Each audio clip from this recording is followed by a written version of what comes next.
All right, Jets fans, we're back. Jets Therapy Season 2, Episode 2. We're coming down off a big loss. I don't know. We'll see. Coming down against the Ravens. Not what we expected, but also exactly what we expected as Jets fans. So, Dan, here we go. Well said. All right, everybody. Welcome back to Jets Therapy. Gordon and I are going to be breaking down this game. We're just going to get right into it. Give me your thoughts. Give me your takeaways. How you feeling after game one? You know, we are Jets fans and we are very emotional, Dan. So I was hot coming off of that game. I thought there were chances to win, to I don't want to say win the game, but chances to stay in it better than we were. I thought the defense played phenomenally in that first half. I got to say it. But again, you can't sustain that level of play when the other phases aren't clicking and aren't doing well. You know what I mean? So, again, there's always positives to take out of it. There's no moral victories. But again, you kind of look for little pieces and bits that you can take and move into the next game. And we got another big one coming up. You know what I mean? So the Browns, they won their first game. Jacoby Brissett playing, so I don't know. It is what it is. It's one of those ones that I don't know if we, I thought we could win. I did, but were we ever really going to win it? Maybe not, but Yeah. I mean, the Ravens showed you could go a lot of ways in this game. Well, really two ways. You can go be optimistic, or you can essentially say we're going to have the same exact season as last year, especially with the fact that Zach is still a gigantic question mark. So when we get him back, I mean, what does that even mean when Zach comes back? So this is what I'm going to chalk it up to. So our defense looked great through, honestly, 3 quarters, really, almost 3 quarters. I mean, a lot of those points are not on them. You had a shanked punt. 2 shanked punts. Yeah, I don't know what Braden Mann's doing. I mean, those dudes, they punt. That's all they do is punt. And you have a 20-yard punt. I mean, good teams always have good special teams. I mean, always. They always make 50, 60-yarders. The punting team is blocking them inside the 10-yard line and kicking 60-yarders. So, that just needs to get cleaned up. I mean, we have a veteran kicker who somehow beat out Pinero. I don't know what that kicking competition looks like where you beat out Pinero, but it is what it is. We just have to accept it at this point. We're not bringing them back. So I'm going to start with the defense. Huge positives there. We knew that, just like you said, they couldn't sustain that level of play all game if the offense couldn't get going. The offense couldn't get going. So, I mean, you crumble, late third quarter into the fourth quarter, you're just not going to be good. I mean, you get tired, but they came out hot. They looked like the defense that we thought they were going to look like through the first 2 quarters. Run defense this year, Dan, I think we're going to have a top 5 run defense. Again, I think if things start clicking, we can have a very good defense. I think we're going to have a top 5 run defense in the league this year. I really do. I mean, we made Lamar throw, and that's what you want to do with Lamar. And that's what I'm a little nervous about, is the fact that we did exactly what we wanted to do in terms of game plan, and we still got blown out. On the defensive side of the ball. On the defensive side of the ball. Offensive side. No. Yeah, strictly defensive side of the ball. We did everything we wanted to do, which was make Lamar throw the ball, take away Mark Andrews, which we essentially did. We did. But, I mean, bad teams find ways to lose, and that's essentially what the Jets did. They just handed it over. I mean, all you needed was a couple third down conversions, and it all came down to the offense. I don't want to get too, just like you were yesterday, and all Jets fans, we were low. I mean, essentially, it was just like watching last year's team again, if not worse. Yeah. And I mean, there was just no optimism. It was there was a little bit of energy in the beginning of the game, but that was very quickly sucked out of us when we couldn't complete anything. Fumbles, interceptions, drops. I mean, nothing. Corey drops Davis, baby. Corey drops Davis. And I mean, he had that one drop in the rain. He had a good game other than that. Yeah. Michael Carter. I've seen that a lot. And he dropped that one, but the thing is, he dropped it on 3rd and 8 when we were driving. Like that, you get that again. It's always. But to your point, number 1 receivers, they don't drop balls like that. You can't. I mean, it's just simple as that. They don't really drop balls. They drop like 3 balls a year. Yeah. So I don't want to get too far. We could go deep into the offense and what's wrong with it. And and why we're not going to be good this year. I'm going to do my best to remain optimistic, and I'd like to see another week, kind of like, I want to exactly. I want to see another week. I want to see Joe Flacco pick up the tempo a little bit if he can. Yeah. I understand he's 37 years old. I understand that he's Joe Cool, whatever it may be, but that's not working. You at least have some sense of urgency back there. You can't just drop back like it's the preseason. You can't drop back like it's OTAs, like you're throwing a screen with no defense. You have to have a little bit of sense of urgency. Again, I get you're 37 years old, but if that's the quickest you can be, you can't be out there. Yeah. I'm going to chalk it up to this was really his first game getting back out there. He didn't do much in preseason. All he had was practice before this. He's getting the speed of the game back. I know he's 37. He's a veteran. He should already know. He hasn't been back there in a while. I'm just going to chalk it up to that. And next game, he's going to learn from his mistakes, even at 37 years old. And we're going to put together, I mean, Garrett Wilson, Corey Davis, Elijah Moore. You have to be able to move the ball. Breece Hall and Michael Carter. You got to be able to move the ball. CJ Uzomah. Michael Carter was a bright spot, though. Michael Carter, 100-yard game. You know what I mean? Not the greatest, but I mean, not the greatest. It was a good game. It was just, and he had dropped touchdown. No other players had it. You know what I mean? He dropped a TD that stinks, but dude still caught still got, what was it, 9 receptions, something like that, 7 receptions. I don't know, something like that. But yeah, I thought he had a great game. And again, there are bright spots. The players that we thought were going to do well didn't play well. The interior line, man, that was a sieve. There were holes where you got to expect Lakin and AVT to do well. And that was essentially it. It was the offensive line it had holes, and Joe Flacco was slow. Yeah. And I'm sorry, dude, unless you're an elite thrower, you have to be able to use your legs.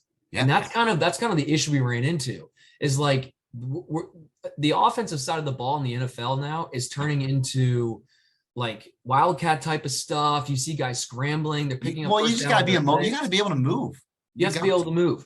And unless you're, like I said, unless you're just an absolutely top 3 pocket passer, you have to be able to use your legs and scramble for a first down. And Joe Flacco can't do that. No. And if he's going to miss guys or not even be able to step up in the pocket, well, then that's the type of result you're going to get.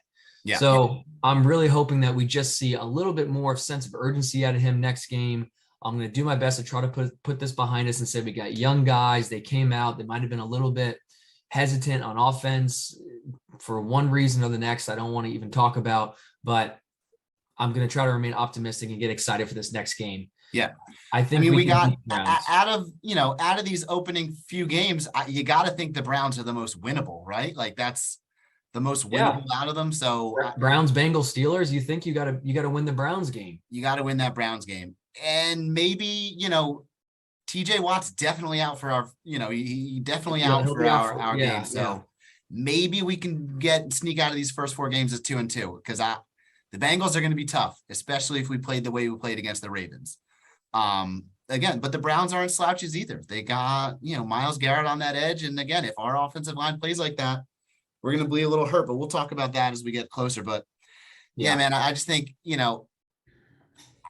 we all get emotional. We all overreact. I get it. I do think that this was an easy one to overreact to, but my biggest thing is like, we're called the same old Jets for a reason, man. Exactly. And it's like, that's what's scary. It's because we know we've seen this movie a million times. We talk about culture change. Players talk about culture change. And yet we're still here sitting about our kicking woes. What are we in 2018 right now? Like we traded away or we cut a kicker who didn't miss a kick this weekend in Carolina. Like, it's the same old thing. It's the offense isn't moving. We didn't change our game plan. We ran 13%, whatever the two tight ends is the whole game, and it didn't work. Yeah. It's like you don't see any of these little changes that we're talking about. And that's what upsets me as a fan. It's like, I want to see some sort of evolution in the team. And other than the roster and new faces, I'm not seeing it. And that's why I think a lot of Jet fans are so upset and do get so emotional because, we're from Jersey. We got the, boil in our blood. And it's just, I don't know, man. It's too much sometimes. Because again, that's well said. Could have been in touch with this game. And you look at and especially the Giants winning this weekend did not help. No. A lot of the teams that the Jets were supposed to be better than They all won. The I mean, Dolphins destroyed the dude, Patriots. they look unbelievable. The Falcons won. Even the Lions, what they put up 31 points. Dude, I mean, they were yeah. playing really fun games. I mean, there were a few teams that did play very poorly. The Packers played really poorly. I Yep. mean, the Cowboys looked like a complete mess. The 49ers didn't play well. So there are teams that the only thing though about the Jets that's different from really any of these other teams is just like it's not like we're coming off of a 9-8 No. season where we can just go, man, we were off. It was the first Yeah. game. We just didn't play well. Like we know what this is potentially headed towards. And that's what everyone's so upset about because we can't just hang our hat on, oh, it was an off game. Yeah. It wasn't an off game. This might be exactly who we are again. And that's what everybody is so That's afraid the scary about. thing. We don't But know. It's again, an unknown right now. I think we bounce back. I really do. I think we have too much talent, dude. There's too much talent on this team to continue to play games like this. You think Flacco's back there again? I think he is. I think he is. As I choke on my words. Yeah. I don't know, man. You don't want to switch quarterbacks that easily, but I don't know. Mike White had a phenomenal game against the Bengals. Is that just a flash in the pan? I don't know. I'd rather see Mike White, but I don't think I think I'd rather see Mike White, but I'd definitely rather see Mike White. Yeah. He plays with a lot more passion, a lot more fire. This Joe Cool thing works when you're 28, and or you've got an offensive line that can protect you. And yeah, you would have thought we could. We have, we got left tackle George Fant. He had an off game. ABT and like the core that's supposed to be there, it didn't play well. Lakin didn't play well. McDermott didn't play well. These dudes have been shifting all off season too. I mean, this was one of the first times. McGovern. Yeah. This was like 3 games into. No, it was Fant. No, center. Oh, the center. Oh yeah. This didn't play well. This was literally like 3 days into a shift where we finally thought Dwayne Brown was going to be out. I mean, the line needs to gel a little bit, and we've been switching back and forth depending on what Salah wants to do. That's not good. And he's pissed about it, and he's looks like he's playing a little bit chip on his shoulder about being upset about he's being moved. This guy's a premium player, and he's being moved around. Yeah. Lakin Tomlinson I saw getting beat, but it's and like again, not to discredit that defensive line of Baltimore, but it felt like every down there was someone. He was like throwing off his back foot. He was uncomfortable. He was unbalanced. Like you didn't see him really step up in the pocket once, and when he did, he overthrew a guy. So, yeah, man, I kind of want to leave it at that. Overall, it was a struggle, but hey, for those defense though, man, defensive backfield. Sauce Gardner seems legit. DJ Reed got an interception. Yeah, LaMarcus Joyner's the weak point of that backfield to me. It was just the safeties got beat every now and then, but they got beat late, and a little bit of miscommunication there between Sauce and Joyner when we got beat deep, and but that happens every now and then. We don't want it to happen, but if your defense is playing the majority of the game, dude, that's what's going to happen. If you don't relieve some of that pressure, you don't put points on the board, you don't give them long field to work with, you give them a short field to defend against. That's what's going to happen. And special teams and offense pooped the bed, dude. They just didn't come to play. They did poop. Yeah. They did poop. All right, man. Well, we'll be back. Yeah, we'll be back. We're going to try to erase this. You got to clear the mechanism. We got to come back. And I mean, again, I think we have too many dogs. We have too many ballers on this team for them to ever get discouraged. It's going to be 0-12 before this team we start seeing them get discouraged. So I think they're going to come back hot. I think they're going to come back with a lot of fire, a lot of passion next game.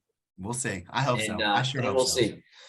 All right, everybody. We will see you in a few days as we predict what's going to happen in the Browns game. We are still remaining optimistic after it's just the first game of the season. But no other option, Dan. We'll have to see what happens. That's right. All right. Hey, everybody. JETS. Jets.